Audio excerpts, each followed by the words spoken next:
আসসালামু আলাইকুম। এখন দেখবেন সংবাদ শিরোনাম।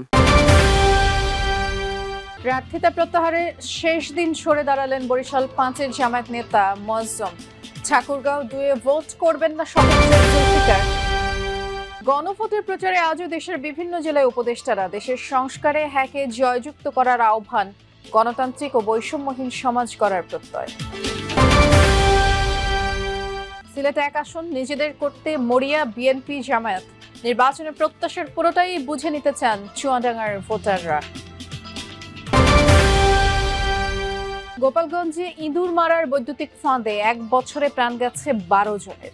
অসাবধানতায় বিদ্যুৎস্পৃষ্ট হচ্ছে শিশু, বৃদ্ধ সহ অনেকে। আইনি পদক্ষেপ নেওয়ার আশ্বাস পুলিশের। এতক্ষণ দেখছিলেন সংবাদ শিরোনাম, এখন দেখবেন বিস্তারিত। ত্রয়োদশ সংসদ নির্বাচনের প্রার্থিতা প্রত্যাহারের শেষ দিন ছিল আজ। আজও বিভিন্ন আসনে অনেকেই তাদের প্রার্থিতা প্রত্যাহার করে নিয়েছেন। বরিশাল ৫ আসনে ইসলামী আন্দোলনের প্রার্থী মুফতি সৈয়দ মোহাম্মদ ফয়জুল করিমকে সমর্থন দিয়ে মনোনয়নপত্র প্রত্যাহার করেন জামায়াত প্রার্থী মোয়াজ্জম হোসাইন হেলাল। তিনি বলেন, দলীয় সিদ্ধান্ত অনুযায়ী প্রার্থিতা প্রত্যাহার করে নিয়েছেন। ঠাকুরগাঁও ২ আসনে বিএনপির বিদ্রোহী স্বতন্ত্র প্রার্থী জুলফিকার মুর্তজা মনোনয়নপত্র প্রত্যাহার করেছেন। বিকেলে রিটার্নিং কর্মকর্তার কার্যালয়ে গিয়ে তিনি প্রার্থিতা প্রত্যাহার করেন। রাজশাহী ২ আসনে মনোনয়নপত্র প্রত্যাহার করেছেন এলডিপির প্রার্থী মোহাম্মদ ওয়াহিদুজ্জামান। সারা দেশে আজই নিশ্চিত হবে চূড়ান্ত প্রার্থীর সংখ্যা। আর বুধবার প্রতীক বরাদ্দ পাওয়ার পর ২২ জানুয়ারি থেকে পুরোদমে প্রচারণায় নামতে পারবেন প্রার্থীরা। বরিশালে ৬টি সংসদীয় আসন রয়েছে এবং যাচাই বাছাইয়ে ৪১ জন প্রার্থীর মনোনয়ন বৈধ হয়েছিল। পরবর্তীতে ২ জন আপিল করে ফিরেছেন, অর্থাৎ ৪৩ জন প্রার্থী ছিল গতকাল পর্যন্ত। এবং আজ প্রত্যাহারের শেষ দিনে ৭ জন প্রার্থী তাদের মনোনয়নটি প্রত্যাহার করে নিয়েছেন। এর মধ্যে জামায়াত ইসলামীর কেন্দ্রীয় সহকারী সেক্রেটারি জেনারেল মোয়াজ্জম হোসেন হেলাল, তিনি শেষ বিকেলে এসে তার মনোনয়ন পত্রটি প্রত্যাহার করে নিয়েছেন এবং তিনি বলেছেন যে বরিশাল ৫ আসনে যেহেতু ইসলামী আন্দোলনের যিনি প্রার্থী রয়েছেন ফয়জুল করিম, তাকে সমর্থন দেওয়া হয়েছে। এছাড়া আসলে বরিশাল ১ আসনে যিনি বিএনপির প্রার্থী রয়েছেন, ধানের শীষের প্রতীক নিয়ে লড়ছেন জহিরুদ্দিন স্বপন, সেখানে কিন্তু একজন বিদ্রোহী প্রার্থী রয়েছেন। তিনি বিএনপির নির্বাহী কমিটির সদস্য আব্দুস সোবহান, এবং তিনি জানিয়েছেন যে তিনি শেষ পর্যন্ত মাঠে থাকবেন। এবং সবকিছু মিলিয়ে বরিশালে এখন পর্যন্ত ৩৬ জন প্রার্থী মাঠে রয়েছেন। এবং শুধু বরিশাল ১ ছাড়া আমরা দেখেছি যে অন্য কোনো আসনে কিন্তু বিএনপির পক্ষ থেকে কোনো বিদ্রোহী প্রার্থী নেই। এবং বরিশাল ৬ আসনের কথা যদি বলি, সেখানে কিন্তু সেই আজও দেশের বিভিন্ন জেলায় গণভোটের প্রচারে অংশ নেন অন্তর্বর্তী সরকারের উপদেষ্টারা। এ সময় তারা গণভোটে হ্যাঁ এর পক্ষে থাকতে সবার প্রতি আহ্বান জানিয়ে বলেন, ভবিষ্যৎ প্রজন্মকে একটি সুন্দর বাংলাদেশ উপহার দিতে হ্যাঁকে জয়যুক্ত করা জরুরি। সেই সাথে ভোটারদের কাছে গণভোটের বার্তা পৌঁছে দিতে সরকারি বিভিন্ন দপ্তরের কর্মকর্তাদের নির্দেশনাও দেন তারা। দেশব্যাপী নানা কায়দায় চলছে গণভোটের প্রচারণা। জেলায় জেলায় জনসচেতনতামূলক সেসব প্রচারে অংশ নিচ্ছেন অন্তর্বর্তী সরকারের উপদেষ্টারা। তাভারে রেডিও কলোনি স্কুল মাঠে ভোটের রিকশা কার্যক্রমের উদ্বোধন করেন তথ্য ও সম্প্রচার মন্ত্রণালয়ের উপদেষ্টা সৈয়দা রিজওয়ানা হাসান। বলেন, গণভোটে হ্যাঁর পক্ষে দেশ জুড়ে প্রচারণা চালাতে এই কার্যক্রম শুরু করা হয়েছে। এছাড়াও মানুষ যেন নির্ভয় কেন্দ্রে যায় সে বিষয়েও চালানো হবে প্রচারণা। আমরা আশা করি ২২ তারিখ থেকে যখন নির্বাচনী প্রচার শুরু হয়ে যাবে, তখন বিভিন্ন দলগুলো তাদের বার্তাগুলো নিয়ে যাবে।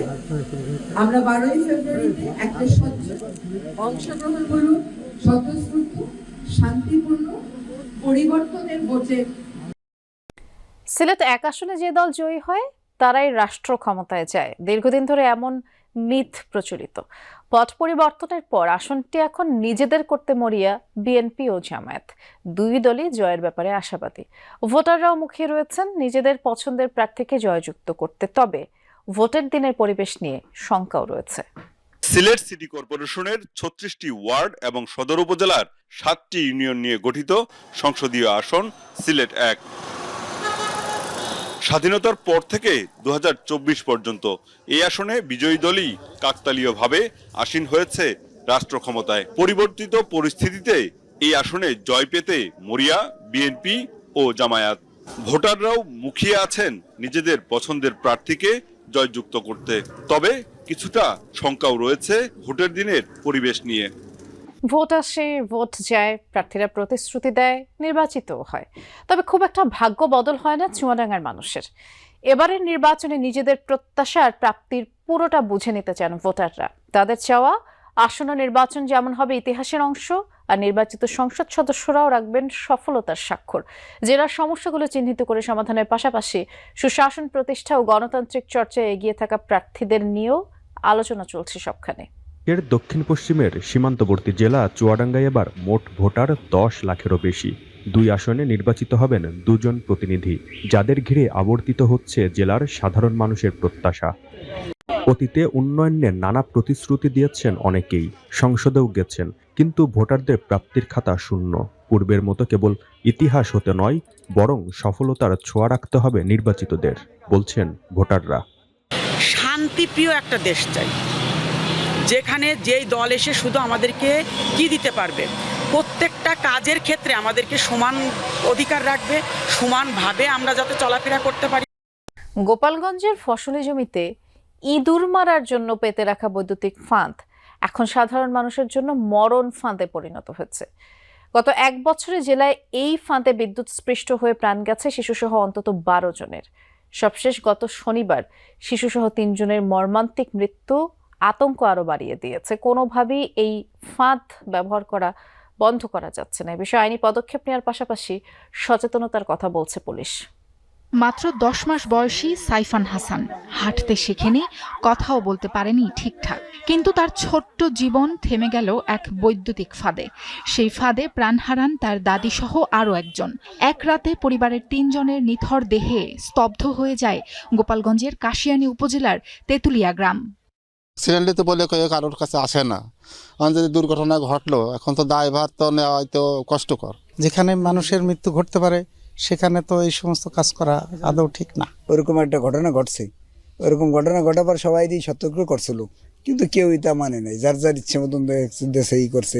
পাথর দিয়ে কয় ওই পাথর দিয়ে আছে, তোমরা যাইও না, সাবধান, কিন্তু আসলে ঘটনা তো ঘটে নাই, কালকে ঘটে গেল।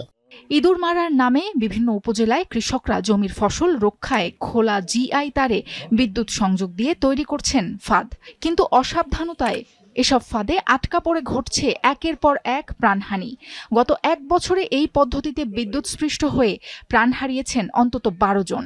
এটা বেআইন, কথা ঠিক না। তবু ওই যে ইঁদুরের যন্ত্রণায় মানুষ করে, ধান লাগাই আসে, পরের দিন ভরে যে দেখা যায় একটাও নেই, সব ইঁদুরে খেয়ে ফেলায়। আর কোনো প্রাণ যেন না ঝরে যায় সেই ব্যবস্থা নেওয়া হোক। আমি আইন শৃঙ্খলা বাহিনীর কাছে এই অনুরোধ করতেছি। আমাদের সবাইকে চেষ্টা করতে হবে যাতে এই কারেন্টের ব্যবস্থা থেকে বিরত থাকা যায়। শুধু আইন প্রয়োগ নয়, প্রয়োজন ব্যাপক